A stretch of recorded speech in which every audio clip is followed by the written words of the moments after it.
샬롬. 새벽을 깨우신 모든 성도님들을 주님의 이름으로 축복합니다. 오늘 말씀 열왕기상 4장 20절에서 34절 말씀입니다. 함께 읽고 묵상 나누겠습니다.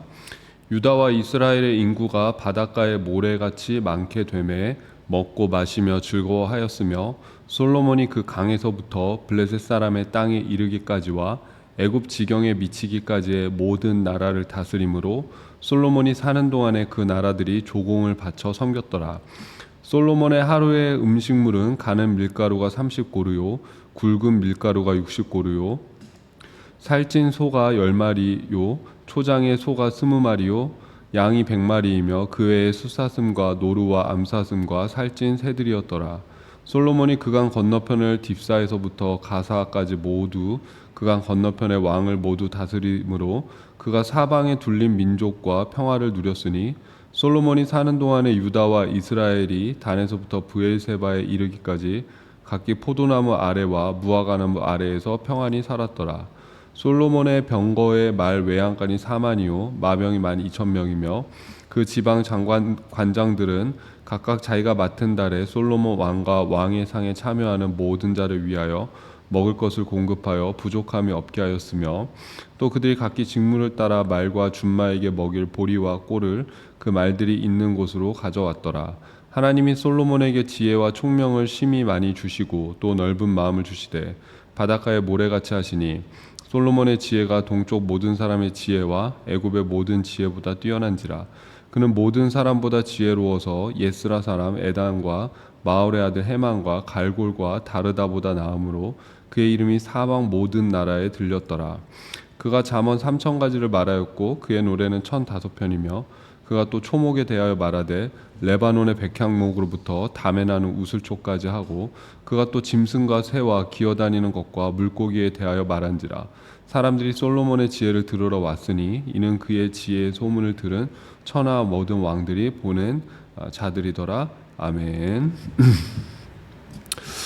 성경은 한마디로 이 솔로몬의 시대가 태평성대의 시대였다라고 증거하고 있습니다. 우리가 보면 지금도 이스라엘이 그 솔로몬과 같은 왕이 아니라 다윗과 같은 왕을 기다리고 있고 뭐 다윗과 같은 메시아를 기다리고 있지만은 사실 이 역사적으로 보면은 솔로몬이 이스라엘을 다스리던 시기가 가장 부강했다. 이스라엘이 가장 부강했고 또 태평성대를 누리던 그런 시대다라고 할 수가 있습니다. 열왕기상 4장은 이 솔로몬 시대의 부귀와 영화에 대해서 짧지만 굉장히 강력하게 증거하고 있습니다. 그 솔로몬이 다스리던 이스라엘 나라의 모습이 어땠는지에 대해서 그때 당시에 나름대로의 그 어떤 기준들을 갖고 증언하고 있는 것이죠. 오늘날 보면은 어떤 국가가 부강한지에 대해서 예측할 때 뭐 필요한 것들이 있지 않습니까? 뭐 각종 경제 지수라든지 뭐 GDP 같은 것도 있죠. 그리고 이제 뭐 통계라든지 아니면 뭐 요새는 뭐 성장률을 얘기하더라고요. 그래서 우리나라는 이제 뭐 마이너스 성장률이다, 막 이제 큰일 났다, 뭐 그런 이야기도 하는데 여러 가지 그런 지수와 통계를 통해서 나라를 평가하지 않습니까? 그래서 사실 오늘 우리가 읽은 본문인 그 4장 20절부터 34절까지는 마찬가지로 그 고대 근동 시대에 이 성경의 기자가 그 솔로몬 왕국의 모습을 정치, 외교, 국방, 경제는 이랬다라는 그런 기준들을 가지고 지금 서술하고 증거하고 있는 것이 보이는 것이죠. 20절 말씀 보면은 먼저 이야기하는 게 무엇입니까? 그 솔로몬 시대에 이스라엘의 인구가 증가하고 있었다라는 것이죠. 유다와 이스라엘의 인구가 바닷가에 모래같이 많게 되매 먹고 마시며 즐거워하였으며. 그러니까 사실 여러분 오늘날 우리나라는 이 뭐 저출산으로 이제 큰 위기를 겪고 있지 않습니까? 뭐 지금은 위기가 아니더라도 이제 몇십 년이 지나면은 지금의 이 저출산의 문제가 이 마치 이거 뭐 열차가 달려오듯이 열차에 부딪히듯이 그 문제가 각 곳곳에서 이제 막 동시다발적으로 터질 것이다. 이제 학자들이 그렇게 예측을 하고 있는데 어떻게 보면 그런 이 문제들도 보면은 우리가 이 그 먹고 사는 그런 걱정들 또 염려들 또 불안감들 그런 것들이 이제 되는 거잖아요. 결국 내 삶의 어떤 만족도가 높지 않고 행복 지수가 높지 않기 때문에 이것이 저출산으로 또 연결되는 거 아니겠습니까? 또 현실적인 문제들도 있기 때문이죠. 근데 이 지금 솔로몬의 시대 때 인구가 늘어났다라는 것은 솔로몬의 때에 이 이스라엘 백성들이 이 먹고 살고 또 그러잖아요. 먹고 마시며 즐거워하였다라고 이야기하고 있지 않습니까? 그러니까는 만족감이 높았다라는 것이죠. 그 솔로몬 시대에 이스라엘 백성들의 그 만족도가 굉장히 높았다라는 것을 또 이야기하고 있고, 또 외교적으로도 어땠는가에 대해서 서술하고 있습니다. 21절 보면은 솔로몬이 그 강에서부터 블레셋 사람의 땅에 이르기까지와 애굽 지경에 미치기까지의 모든 나라를 다스림으로 솔로몬이 사는 동안에 그 나라들이 조공을 바쳐 섬겼더라. 당시에 이제 가장 선진국은 바로 이집트라고 할 수가 있어요. 그래서 뭐 이집트하고 이제 비교가 되는 거예요. 그래서 애굽 지경에 미치기까지의 그런 그 경계선에 있던 나라들이 솔로몬이 사는 동안에 솔로몬에게 조공을 바쳤다라고 기록하고 있고, 또 4장 26절 보면은 그 솔로몬 나라의 국방력이 어땠는지 또 말하고 있죠. 솔로몬의 병거에 말 외양간이 4만이요 마병이 12,000명이며, 그러니까 이 기마병들을 다룰 수 있는 그 말이 12,000필이 있었다라고 이야기를 하는 것이죠. 그리고 외양간의 말은 4만 마리가 있었다. 그냥 그만큼 국방력도 국방의 그 힘도 굉장히 강화되고 있었던 시대가 바로 솔로몬의 시대였다라고 얘기를 합니다. 사실 4장 25절에 한마디로 이렇게 표현하는 거예요. 솔로몬이 사는 동안에 유다와 이스라엘이 단에서부터 브엘세바에 이르기까지 각기 포도나무 아래와 무화과 나무 아래에서 평안히 살았더라. 이 포도나무와 무화과 나무, 뭐 올리브나무 이런 것들이 풍성하게 열매를 맺히는 것이 어떻게 보면 이 풍성함의 상징이지 않겠습니까? 그런 것처럼 포도나무 아래에서 무화과 나무 아래에서 이 백성들이 먹고 즐기고 태평성대를 이루었던 시대가 바로 솔로몬의 시대였다. 나중에 가면 이 솔로몬의 또 왕국에 대해서 한 번 더 증언하는 그런 모습이 있습니다. 그러니까 솔로몬이 왕이 된 이후로 이 나라가 이제 막 승승장구를 하는 것이죠. 우리가 또 하나 볼 게 뭐냐면은, 여러분, 나라가 평안하고 또 부강하면은 발전하는 게 있는데, 그게 뭐냐면 바로 문화입니다. 문화. 그러니까 요새는 우리 그 K컬처, 한국 문화가 전 세계를 주도하고 있지 않습니까? 그러니까 그만큼 우리나라가 예전에 비해서 성장했다라는 것을 의미하는 것이죠. 그러니까 뭐 나중에는 문제가 될 수 있지만은 어쨌든 이 대한민국이 역대 당군 이래의 모든 경제 지표가 지금 최고점을 찍고 있다고 합니다. 근데 이제 앞으로 그것이 떨어질 것이다. 이제 그게 문제인 것이죠. 그래서 우리나라도 이제 문화가 발전하면서 이 전 세계의 K컬처를 퍼뜨리고 하듯이 솔로몬의 시대에 또 하나 지금 증언하고 있는 것이 뭐냐면, 이때 당시에는 바로 이 어떻게 보면 이스라엘 컬처죠. 그 이스라엘의 문화가 발전하고 또 발달하는 그런 시대였다라는 것을 증명하고 있습니다. 32절부터 보면은, 그가 잠언 3,000가지를 말하였고 그의 노래는 1,005편이며 그가 또 초목에 대하여 말하되 레바논의 백향목으로부터 담에 나는 우슬초까지 하고 그가 또 짐승과 새와 기어다니는 것과 물고기에 대하여 말한지라. 그래서 여러분, 우리가 구약 성경에서 그 욥기, 시편, 잠언, 전도서, 아가 5권을 지혜서다라고 그렇게 부르는데, 지혜 문학이라고 부르는데, 이 지혜 문학이 이렇게 발전하고 편집되었던 그 시대, 또 창작되었던 그런 시대도 바로 이 솔로몬 시대에 이 지혜 문학이 발전하고 또 편집되었다라고 그렇게 이야기를 합니다. 그러니까 모든 면에서 정치, 외교, 뭐 경제, 뭐 내수, 국방, 뭐 문화 모든 면에서 발전을 이루고 태평성대를 이루었던 시대가 바로 이 솔로몬의 시대이다. 그러니까 여러분, 우리나라 역대 보면은 참 우리나라는 언제 그 태평성대다 그런 때가 있었을까? 그 보면은 뭐 세종대왕이 다스리던 그런 때, 뭐 그때를 이렇게 이야기를 하더라고요. 그러니까 최전성기, 그 이스라엘 나라의 최전성기를 지금 이 솔로몬 시대에 보내고 있는 것이죠. 근데 여러분, 우리가 성경을 보면은 또 하나님이 누군가에게 복을 주실 때, 또 어떤 상황에서 복을 주실 때 나타나는 특징이 있는데 뭐냐면은 바로 소문이 난다라는 거예요.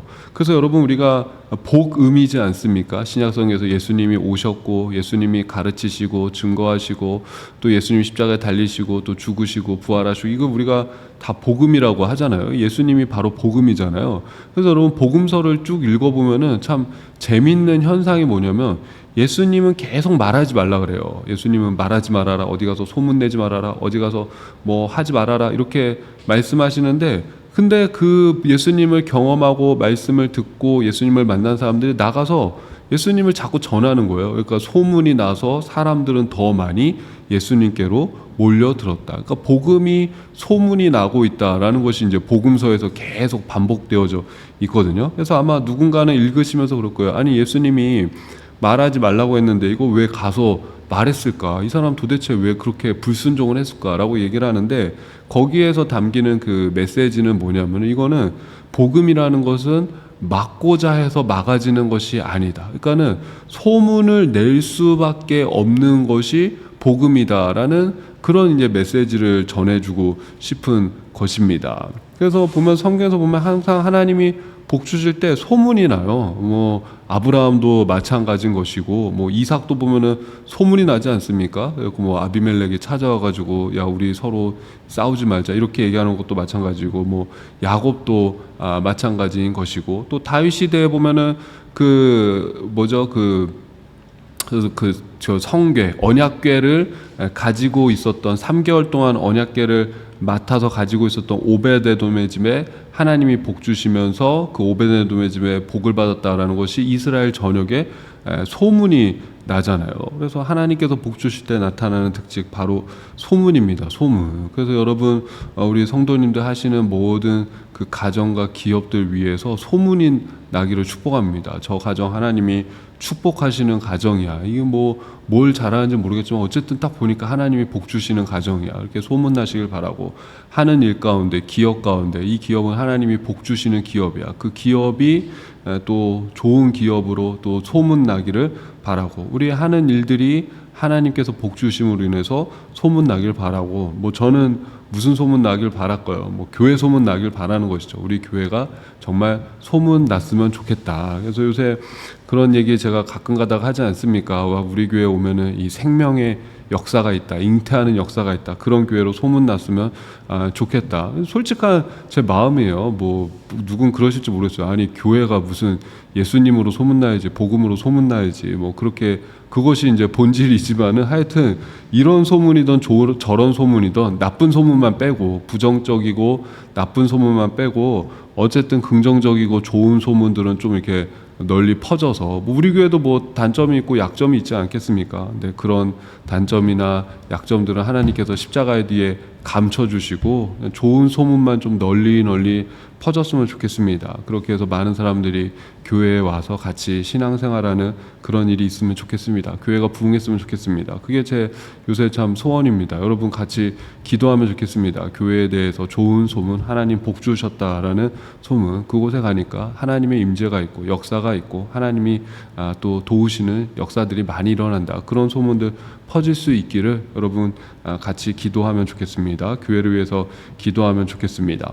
그러니까 솔로몬 왕이 지혜롭다라는 것도 성경의 증언이 뭐냐면, 이게 지금 소문이 난다라는 거예요. 그 나중에 보면은 그 뭐 에티오피아 뭐 이 그 여왕도 와가지고 솔로몬을 만나는 그런 것들이 있지 않습니까? 보면은 솔로몬의 그 지혜가 소문이 나고 있다. 그러니까 어떤 소문이냐면, 당시에 그 지혜자라고 불렸던 그런 사람들보다 더 뛰어나다라는 소문이 먼저 나는 것이죠. 31절 보면, 그는 모든 사람보다 지혜로워서 예스라 사람 에단과 마올의 아들 헤만과 갈골과 다르다보다 나음으로 그의 이름이 사방의 모든 나라에 틀렸더라. 그러니까는 누구의 그 지혜보다도 뛰어나다. 당시에 뭐 현자들이라고 불리는 사람도 있을 거 아닙니까? 지혜자라고 불리고 스승이라고 불리는 사람도 있을 거 아닙니까? 근데 그 사람들보다 솔로몬이 더 낫다라고 소문이 나는 것이고, 또 34절 보니까, 이 사람들이 솔로몬의 지혜를 들으러 왔으니 이는 그의 지혜의 소문을 들은 천하 모든 왕들이 보낸 자들이더라. 이게 뭐예요? 그 소문이 뭐 동방을 넘어서고 뭐 애굽과 동방과 온 세계에 퍼지니까는 많은 사람들이 그 소문을 듣고자 왔다라는 거예요. 그리고 많은 왕들이 그 솔로몬 왕의 지혜를 확인하고자 사람들을 또 보냈다라고 그렇게 이야기를 합니다. 그러니까 온 세계에 소문날 정도로 부귀영화를 누리던 시대가 바로 솔로몬의 그런 시대입니다. 여러분 다시 한번 우리 가정과 기업과 우리 자녀들 또 우리 교회가 소문나는 그런 교회 되기를, 또 우리의 모든 공동체 되기를 주님의 이름으로 축복합니다. 근데 중요한 건 뭐냐면 성경에서 지금 중간중간에 계속 강조하는 게 있어요. 계속 이거 너네 근데 잊지 말아라. 지금 솔로몬의 그 시대가 태평성대의 시대, 솔로몬의 왕국이 부귀영화가 충만한 그런 왕국이었다. 온 세계에 소문날 정도로 잘 사는 나라가 솔로몬의 나라였다. 근데 중간에 계속 찝고 가는 게 뭐냐면 너네가 잊지 말아라 하면서 찝고 가는 게 무엇입니까? 바로 그 지혜를, 솔로몬이 이런 왕국을 세울 수 있는 그 능력과 재능과 지혜를 주신 분이 바로 하나님이시다라는 것이죠. 그래서 3장 28절 마치면서 뭐라고 하냐면은 온 이스라엘이 왕이 심리하여 판결함을 듣고 왕을 두려워하였으니 이는 하나님의 지혜가 그의 속에 있어 판결함을 봄이더라. 뭐라고 이야기하는 것이죠? 왕이 저렇게 참 엄청난 그런 이 지혜로 재판을 하는 그 결과도 결국 하나님께서 솔로몬에게 지혜를 주셨기 때문이다라고 지금 그렇게 결론 내리고 있지 않습니까? 또 4장 29절 보십시오. 오늘 말씀도 보면 하나님이 솔로몬에게 지혜와 총명을 심히 많이 주시고 또 넓은 마음을 주시되 바닷가에 모래같이 하시니, 하나님이 솔로몬에게 모든 일을 행할 수 있는 지혜와 총명을 심히 많이 주시고 이건 뭐 넘치도록 채워주셨다라는 그런 의미예요. 그러니까 성경에서 여러분 충만이라는 그런 단어의 의미는 가득 채워지는 게 아니라 넘치고 있는 상태예요. 그래서 사실 그래서 우리에게 뭐 성령 충만을 받아라 뭐 그런 말씀하시지 않습니까? 근데 그게 뭐냐면 가득 채워라라는 그런 의미 정도가 아니라 넘치게 하라는 것이죠. 넘치게 채워라라는 그런 의미입니다. 그러니까 하나님이 솔로몬에게 지혜와 총명을 주시는데 넘치게 주셨다라는 것이고, 또 넓은 마음, 그러니까 포용하고 이해하고 분별하고 수용할 수 있는 그 넓은 마음도 주셨는데 바닷가에 모래와 같이 그 차고 넘치는 그런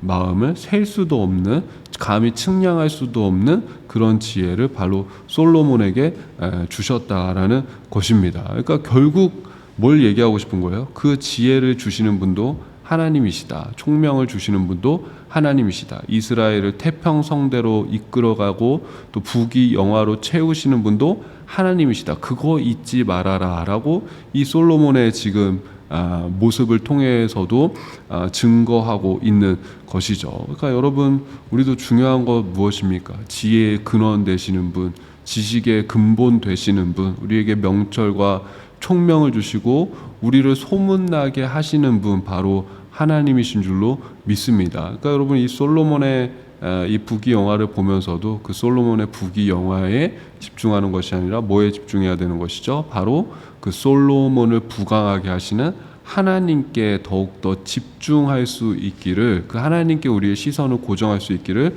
주님의 이름으로 축복합니다. 오늘 이제 5월 1일 이제 5월 달이 시작되었습니다. 하나님, 또 이번에 5월 달은 또 가정의 달 아닙니까? 우리가 한번 가정을 위해서 또 자녀들을 위해서 또 우리가 기도할 때 여러분 한번 이렇게 기도해 보세요. 하나님, 그 솔로몬을 부강하게 하신 하나님, 저에게도 은혜 주시고 지혜 주셔서 그 솔로몬의 나라가 소문이 났던 것처럼 우리 가정도, 우리 자녀들도, 우리 기업도 하나님 안에서 소문나기를 원합니다. 여러분, 그렇게 또 교회와 가정과 자녀들을 위해서 기도하실 수 있는 5월 한 달 되기를 주님의 이름으로 축복합니다. 제가 기도하고 주님의 기도로 예배를 마치겠습니다. 하나님 아버지, 이 솔로몬의 나라 태평성대를 이루고 부귀영화를 누리는 나라였습니다. 그 솔로몬의 지혜와 명철과 총명으로 인해서 이 나라가 세워지는 것처럼 하나님, 우리에게도 지혜를 주시고 총명을 주시고 명철을 허락하여 주시옵소서. 또한 그 솔로몬의 나라와 솔로몬의 지혜가 온 세계에 소문이 났던 것처럼 하나님, 우리 자녀들 또 우리 가정과 우리의 기업과 우리의 교회가 하나님의 은혜 가운데 소문나게 하여 주시옵소서. 5월 한 달 동안 또 주님을 바라봅니다. 지혜의 근원 되시는 그 주님을 바라보고 주의 은혜를 구할 때 솔로몬에게 주셨던 그 지혜와 명철로 우리 한 사람 한 사람을 채워 주시옵소서. 각자에게 필요한 지혜들이 있습니다. 하나님은 알고 계시오니 우리 각자에게 필요한 은혜들로 지혜들로 채워 주시옵소서. 예수님의 이름으로 기도드립니다. 아멘. 하늘에 계신 우리 아버지여, 이름이 거룩히 여김을 받으시오며 나라가 임하시오며 뜻이 하늘에서 이루어진 것 같이 땅에서도 이루어지이다. 오늘 우리에게 일용할 양식을 주시옵고 우리가 우리에게 죄 지은 자를 사하여 준 것 같이 우리 죄를 사하여 주시옵고 우리를 시험에 들게 하지 마시옵고 다만 악에서 구하시옵소서. 나라와 권세와 영광이 아버지께 영원히 있사옵나이다. 아멘. 오늘도 좋은 하루가 되시길 바랍니다.